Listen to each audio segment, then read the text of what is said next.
Hello everyone, welcome to Studentos। I can do this with my eyes closed. It's too easy. हमारे साथ हैं S पंडित sir. मैं अभी जयपुर आया हूं और आप सभी एस पंडित सर को जानते ही होंगे। सर ने कैटलिस्ट ग्रुप जो एजुकेशन प्लेटफॉर्म है उसको फाउंड किया था। साथ ही सर ने यूपीएससी का एग्ज़ाम क्लियर कर रखा है 144 रैंक के साथ। इसके अलावा सर ने और भी एग्ज़ाम क्लियर कर रखे हैं जैसे स्टेट पीसीएस के। साथ ही आज मैं सर का इंटरव्यू करने वाला हूँ। सर की जो जर्नी है वो काफ़ी इंस्पायरिंग रही है, साथ ही बहुत ही मोटिवेटिंग रही है और अभी स्टूडेंट्स के लिए सर बहुत ही अच्छा वेलफेयर के लिए काम भी कर रहे हैं अपने चैनल के माध्यम से, या फिर उन्होंने जो भी बैच वगैरह लॉन्च करे हैं वो बहुत ही अफोर्डेबल हैं। और ख़ासतौर पर इनकी जर्नी के बारे में भी जानेंगे क्योंकि सर अपने आप में खुद बहुत बड़े इंस्पिरेशन है हम सभी के लिए। सो अभी तक आपने चैनल को सब्सक्राइब नहीं करा तो चैनल को सब्सक्राइब कर लीजिए, इस वीडियो को लाइक करें। ओके आसु सर, अभी आपको स्टूडेंट्स एज अ टीचर देखते हैं, मोटिवेटर देखते हैं और आप फिटनेस से रिलेटेड भी हो तो उसके बारे में जानते हैं। स्टार्टिंग के बारे में बताइए कि आपने एजुकेशन कहाँ से करी थी, कैसे आप यहाँ पर आए हो, इस जो आपने इतना बड़ा प्लेटफॉर्म बनाया या फिर आप इतने बड़े अभी जो चैनल है आपका उस पर आप गाइड कर रहे हो लोगों को। जी, एक्चुअली मैं बरेली को बिलोंग करता हूँ और वहीं से मैंने स्कूलिंग करी। फिर मैंने रीजनल कॉलेज है, एक गवर्नमेंट कॉलेज है यूपी ईस्ट में सुल्तानपुर के पास, वहाँ से मैंने इंजीनियरिंग करी। तो पहले मैं बहुत नॉर्मल स्टूडेंट था, जैसे जनरली हम सब होते हैं कि भाई पढ़ाई वढ़ाई चल रही है टाइप, इस टाइप का था। बट क्योंकि मिडिल क्लास फैमिली को बिलोंग करता था तो हम सबके सपने होते हैं, सपने बहुत बड़े होते हैं। हमारे मिडिल क्लास लोगों के साथ एक खास बात होती है, हमारे घर बहुत छोटे होते हैं जी, लेकिन हमारे सपने बहुत ज़्यादा बड़े होते हैं। तो बहुत बड़े बड़े सपने मेरे भी थे, लेकिन उन सपनों को पूरा कैसे करना है ये पता नहीं था, रास्ता वास्ता नहीं पता था, कैसे चलना है, कहाँ जाना है, कैसे करना है। तो ऐसी लाइफ चल रही थी। तो बहुत सारे लोगों से सुना मैंने कि यार यूपीएससी और ये गवर्नमेंट एग्ज़ाम्स की प्रिपरेशन करो तो अगर निकल जाता है तो भाई सब कुछ मिल जाता है आपको पावर मिलती है, रिस्पेक्ट मिलती है, ग्रेविटी मिलती है, each and everything what ever you want आप उसको पा सकते हो। और लाइफ भी चेंज हो जाती है, आपकी नहीं आपकी फैमिली की लाइफ चेंज होती है, सबकी लाइफ, आपकी आने वाली पुश्तें बदल जाती है। मतलब बेसिकली अगर आप देखो तो मुझे भी लगा यार सही है, बट उस लेवल पे तैयारी नहीं हो पा रही थी। सीरियसली हम सब तैयारी करना स्टार्ट तो करते हैं, पढ़ने लगते हैं, फिर यार कहीं ना कहीं ऐसा लगता है कि नहीं है ठीक है, हो जाएगा नहीं हो जाएगा, एक डिलेमा में रहते हैं हमेशा। उस बीच क्या हुआ कि ऐसे ही चल रहा था हिसाब किताब। तो बीच में मेरे एक फादर है क्या एक्सीडेंट हुआ, मैंने पहले भी कई बार बताया है। तो उस एक्सीडेंट ने मेरी लाइफ बदल दी। एक्सीडेंट के टाइम पे मैं एक ऐसी सिचुएशन में था कि पैसे घर पे थे नहीं और मैं बहुत दूर था, कॉलेज में था। तो एक्सीडेंट जब हुआ तो कॉलेज से उस जगह तक का सफ़र मैंने बहुत ही ज़्यादा मुश्किलों से किया। मतलब ऐसे सिचुएशन में किया कि मुझे पता ही नहीं है मेरे फादर जिंदा है या नहीं है। देखा वहाँ जाके, वो जो फेस था ना मेरी लाइफ का, वो बहुत बड़ा ऐसा रियलाइजेशन और टर्निंग पॉइंट था। उस दिन मैंने रियलाइज़ किया कि यार अगर हम ज़िंदगी में कुछ अचीव नहीं कर सकते या नहीं कर पाए तो सबसे ज़्यादा सफ़र हमारी फैमिली करती है ऐसी क्रिटिकल सिचुएशन में। एक चीज़ मेरे को समझ में आ गई कि यार मेहनत करनी है, ज़िंदगी में कुछ करना है, कुछ बनना है और ये सिचुएशन दोबारा ना आए, ऐसा एम्पायर खड़ा करना है। सर जैसे कि आप बॉडी बिल्डिंग में थे और अभी भी आपके डोले सोले बहुत ज़्यादा है सर, वैसे देखा जाए तो सर आप क्लास में कोई ऐसा वाक्य रहा हो जो स्टूडेंट्स आपके फ्रेंड्स के साथ कभी आप शेयर करना चाहो जो कि काफ़ी फ़नी हो या फिर इंटरेस्टिंग हो, जो सुनने में मज़ा आए, स्टूडेंट्स को अपने स्कूल डेज का याद आ जाए, इस काइंड ऑफ। क्लास में तो क्या एक जनरल एक इमेज बना के रखते हैं। जैसे मैं टीचिंग करता हूँ, पढ़ाता हूँ बहुत टाइम से, तो एक जनरल इमेज होती है टीचर की कि भाई टीचर ऐसा होता है। कोई नई क्लास में अगर जाता हूँ, जैसे अब तो क्या सब लोग जानते हैं पहचानते हैं, शुरुआत में ऐसा होता था। जब मैं शुरुआत में क्लास में एंट्री करता था तो लोगों को लगता था यार ये टीचर तो लग ही नहीं रहे, ये टीचर तो है ही नहीं। क्योंकि मैं हमेशा से फिटनेस में था, एक्सरसाइज करता था मैं। मतलब मेरा यह हाल था, मैं अगर इंस्टीट्यूट में पढ़ाने जा रहा हूँ तो मेरा जिम पहले फिक्स होता था। इंस्टीट्यूट वालों को बोलता था मैं कि आप मेरा जिम फिक्स कराओ शेड्यूल के साथ साथ, मैं तभी आऊँगा पढ़ाने के लिए, क्योंकि मेरा रूटीन ही ऐसा था। तो वहाँ पे स्टूडेंट क्लास में मैं पढ़ा रहा था तो मुझसे बोलता है सर एक बार बॉडी दिखा दो क्लास में बीच में। मेरी सिचुएशन ऐसी ऑकवर्ड हो गई, दिखाई नहीं, ऑब्वियसली बात है दिखा नहीं सकते, टीचर है, बट सिचुएशन बड़ा फनी हो गया, वो बड़ी फनी सिचुएशन थी। तब मुझे लगा कि यार टीचर की इमेज सेट कर रखी है बच्चा ने कि टीचर फिट नहीं हो सकता या टीचर ऐसे ही होना चाहिए, टीचर अच्छे से दिखना नहीं चाहिए, ये बड़ा एक इमेज बना रखी है। सर हम अगर बात करें आपके कौन सा टाइम आपने कब दिया या फिर कौन सी सिलेक्शन कब हुई, थोड़ा सा इसके बारे में बताइए। मैंने पेपर देने शुरू किए थे 2012-13 में, मैंने एग्ज़ाम्स दिए, बहुत सारे एग्ज़ाम्स दिए। अब गवर्नमेंट सर्विसेज के उस समय एग्ज़ाम बहुत लेट आते थे, तो उसी ईयर में 2013 के आसपास में मैंने सारे एग्ज़ाम्स निकाले थे। तो यूपीएससी यूएससी का एग्ज़ाम दिया था, उसमें 144 रैंक आया था। सिविल सर्विसेज भी दिया था, इंटरव्यू तक पहुँच पाया था। दोबारा तैयारी उसके बाद की नहीं, बहुत सारे एग्ज़ाम्स निकाले, नेट निकाला था, यूपी पीसीएस निकाला था, उसमें मेरी 48 रैंक आई थी। यूपी हाउसिंग बोर्ड का एग्ज़ाम निकाला था, उसमें फर्स्ट रैंक आई थी। एसएससी दिया, गेट दिया, बहुत सारे एग्जाम दिए, क्योंकि क्या होता है आप तैयारी अगर यूपीएससी लेवल की कर लेते हो और परफेक्ट तरीके से करते हो तो बाकी एग्जाम आप ऑटोमेटिकली निकालते चले जाते हो। नौकरी शुरू कर दी और उस असिस्टेंट डायरेक्टर की पोस्ट मैंने ज्वाइन की थी। पढ़ाई तैयारी करना छोड़ दिया, बट मेरा पढ़ाने का जो हमेशा से पैशन था, क्योंकि रैंक अच्छी आई थी तो इंस्टीट्यूट से मुझे पढ़ाने के ऑफ़र आने लगे, अच्छे ऑफर्स आने लगे। मैंने ज्वाइन किया, पढ़ाना शुरू किया और अच्छा लगा मुझे पढ़ाना। उसके बाद फिर धीरे धीरे वो चीज़ बढ़ती चली गई और फिर रिजल्ट्स आने लगे स्टूडेंट्स के, तो खुद को भी अच्छा लगने लगा। राइट, ओके सर, अभी आपको सबको ही जानता है, कोई भी यूपीएससी एस्पिरेंट हो, टॉपर्स हो, एवरीवन नो कि एएस पंडित सर हैं जिन्होंने कैटलिस्ट ग्रुप को फाउंड किया और हमें वो आज टीच कर रहे हैं, फिर मोटिवेट कर रहे हैं, फिर गाइडेंस दे रहे हैं। तो सर जैसे कि एग्ज़ाम निकलने के बाद की थोड़ा सा जर्नी बताइए। कोई कभी ऐसा होता है ना कि आज आपको सक्सेसफुल पर्सन की तरह देख रहे लोग, बट आपने कई ऐसे रातें देखी होंगी जो सिर्फ आप ही उनको बता सकते हो, जो कि काफ़ी। सबसे ज़्यादा जब मैं तैयारी करता था, मैं अपने टाइम की बताता हूँ, तो मैं अकेला रहता था। मैं भी हॉस्टल में रहता था, रूम लेके पीजी में रहता था।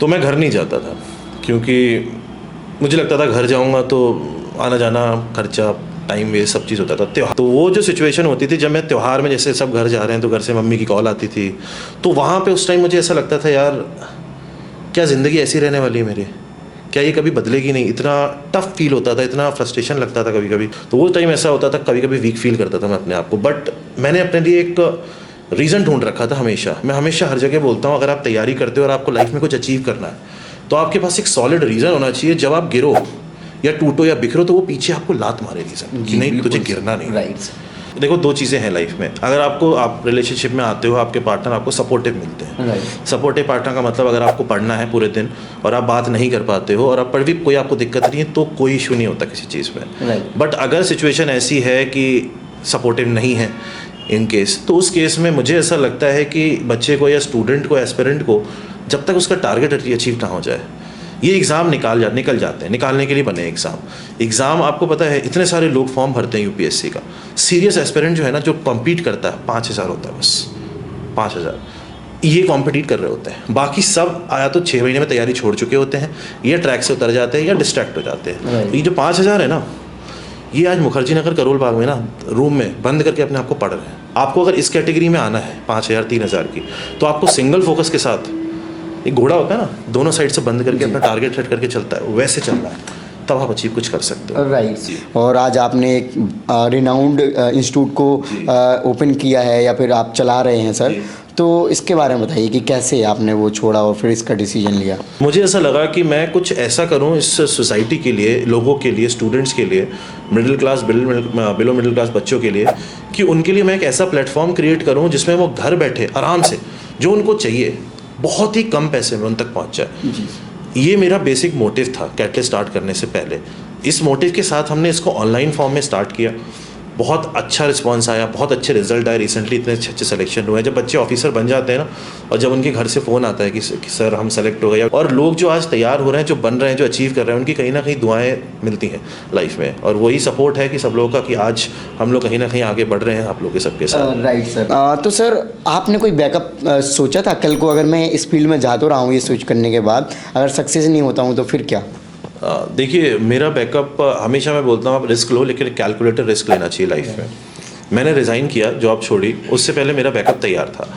बैकअप इन द सेंस मैं इंस्टीट्यूट्स में पढ़ा रहा था बहुत टाइम से, 5-6 साल उस समय हो चुके थे मुझे। तो इंस्टीट्यूट्स में मेरा ऑलरेडी अच्छा होल्ड था। हमेशा आप रिस्क लें, आपका पैशन अच्छा है। हमेशा मैं एक चीज़ बोलता हूँ, आप पहले लाइफ में स्टेबिलिटी देखो। एक बार आपके पास स्टेबिलिटी आ जाए, फिर आप उस स्टेबिलिटी के बाद अपने पैशन की तरफ बढ़ो। बहुत सारे लोगों के पैशन होते हैं तो सही है, बट अगर आप रिस्क ऐसे ही ले लोगे ना बिना सोचे समझे, तो वो कभी कभी बहुत उल्टा पड़ता है। सो सर, अगर मैं आपसे कुछ यूनिक आपकी क्वालिटीज़ जानना चाहूँ कि आपकी वे ऑफ टीचिंग क्या यूनिक रहती है, अगर स्टूडेंट्स को हम बताएं कि आप किस बाकी जो फैकल्टी उनसे कैसे डिफरेंट हैं आप? देखिए, फैकल्टी सारे अच्छे होते हैं, कभी फैकल्टी कंपेयर तो हम कर नहीं सकते, ना करना चाहिए। सारे टीचर्स अच्छे होते हैं, बट हाँ, हर टीचर का एक यूनिक स्टाइल होता है। मुझे हमेशा ऐसा लगता है कि टीचिंग एक आर्ट है, कला है। ज़रूरी नहीं है जो टॉपर है वो अच्छा टीचर हो। अच्छा टीचर मतलब आपको जो आता है दूसरे तक पहुंचा पाओ। मेरे अंदर, अब ये बाई गॉड ग्रेस कहो या कुछ भी कहो, मुझे ऐसा लगता है मैं लाइव वो चीज़ दिखा सकता हूँ जो चीज़ यहाँ किताब में लिखी है। अगर मैं हिस्ट्री पढ़ा रहा हूँ तो मैं उस बच्चे को जो हिस्ट्री में है जो उस तक पहुँचा दूंगा, मतलब राइट। सो सर, आपका जो कैटलिस्ट ग्रुप है वो काफ़ी अपने आप में फेमस है, काफ़ी टॉपर वगैरह का भी मैंने इंटरव्यू किया तो उन्होंने भी बताया कि कैटलिस्ट ग्रुप से हमने रेफरेंस लिया था या फिर उनसे पढ़ा था, हमने ये टेस्ट सीरीज करा, नहीं तो आंसर राइटिंग करा या फिर बैच ज्वाइन करा, डिफरेंट जो आपके प्रोग्राम है। तो सर आपके ओवरऑल फीचर बताइए कि क्या यूनिक फीचर हैं आपके इंस्टीट्यूट के। देखो, सबसे बड़ी जो चीज़ है जो इंस्टीट्यूट को हमारा हमें हमेशा सपोर्ट किया है, उसकी वजह से स्टूडेंट्स ने और इतने ज़्यादा स्टूडेंट्स हमारे पास आते हैं, वो ये है कि हमारा जो कंटेंट है, जो टीम है हमारी और जो हमारा बेसिक कंटेंट है वो बहुत मेहनत से हम बनाते हैं सब। मैं आज खुद इन्वॉल्व रहता हूँ कंटेंट में आज भी।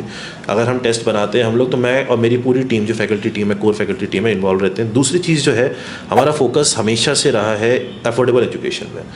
ओके, सो अभी क्या विज़न है आगे का सर, कि अभी 15 हैं और इसको जितने जैसे 10 लाख स्टूडेंट नॉर्मली फॉर्म तो भरते ही हैं, फिल करते हैं, तो सारों को आपको गाइड करना है, कुछ इस तरीके से विज़न बनाया है। देखो, विज़न सबसे बड़ा तो ये है कि जो सिस्टम चल रहा है आज के टाइम में कि इंस्टीट्यूट्स चल रहे हैं बस और बच्चे 2-2 लाख रुपए दे रहे हैं, सबसे पहला विज़न तो ये है कि उस चीज़ को हटाना है। इंस्टीट्यूट्स को नहीं हटाना है, उस फॉर्मेट को बदलना है कि हर बच्चा तैयारी करे, हर बच्चा डिज़र्व करता है कंपटीशन में कम्पीट करना। सबसे मुझे ऐसा लगता है कि आप लोग जब तैयारी करते हैं यूपीएससी के, बहुत सारे लोग प्रिपेयर करते हैं बट सिलेक्शन हर किसी का नहीं होता। मुझे ऐसा लगता है 2-3 चीज़ें हैं जो बहुत इंपॉर्टेंट है, हर स्टूडेंट को ध्यान रखनी चाहिए। पहली चीज़ तो ये है कि आप जब तैयारी करना स्टार्ट करो तो आपका माइंडसेट में ये चीज़ नहीं होनी चाहिए कि नहीं हुआ तो ये कर लूँगा। Second option is always the preferable option, हमेशा ध्यान रखो। तो पहले तो आपका माइंडसेट क्लियर होना चाहिए कि मुझे करना है तो करना है। दूसरी चीज़ ये है कि आप कंटेंट जहाँ से भी रेफ़र करते हो, पढ़ाई करते हो, उस पर आपको भरोसा होना चाहिए। कंटेंट कलेक्शन एक हॉबी होती है, स्टूडेंट की 10 जगह से पढ़ता है और वो सिलेक्शन नहीं ले पाता। यूपीएससी निकलता है एक चीज़ को 10 बार पढ़ने से, ना कि 10 चीज़ को एक बार पढ़ने से। आप उतना पढ़ो जितना महीने में एग्ज़ाम से 2 महीने पहले रिवाइज कर पाओ। वो कंसिस्टेंसी बनाने के लिए आपको चाहिए एक सॉलिड रीज़न, जो रीज़न आपको रियलाइज़ कराए कि बेटा तुझे थकना नहीं है, तुझे गिरना नहीं है, तुझे किसी भी हालत में इस चीज़ को अचीव करना है। ये 3 चीज़ें अगर किसी स्टूडेंट के पास है तो वो यूपीएससी निकाल जाएगा 100%।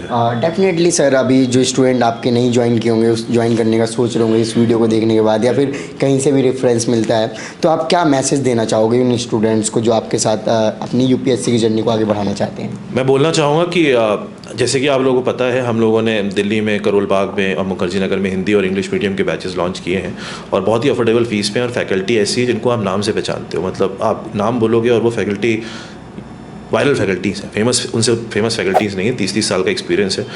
तो हम लोग ये चाहते हैं कि जो बच्चा पढ़ना चाहता है वो आए, हमारे साथ जुड़े, कि हम 200% देने को बैठे हैं, हमारी पूरी टीम 200% देने को बैठी है, आपकी तरफ से सिर्फ 100% चाहिए हमें। Right, okay, so thank you so much sir for your lovely message, और आपने इतना कीमती टाइम दिया। सो फ्रेंड्स, आपने देखा कि मैंने सर का डिटेल इंटरव्यू किया है, जिसमें कि सर से रिलेटेड हमने सारी चीज़ें जानी हैं, साथ ही सर का जो विज़न है उसके बारे में भी जाना है।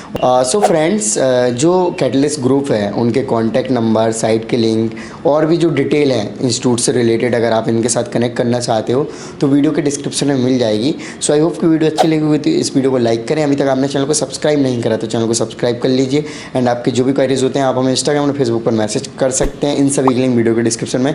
जय हिंद।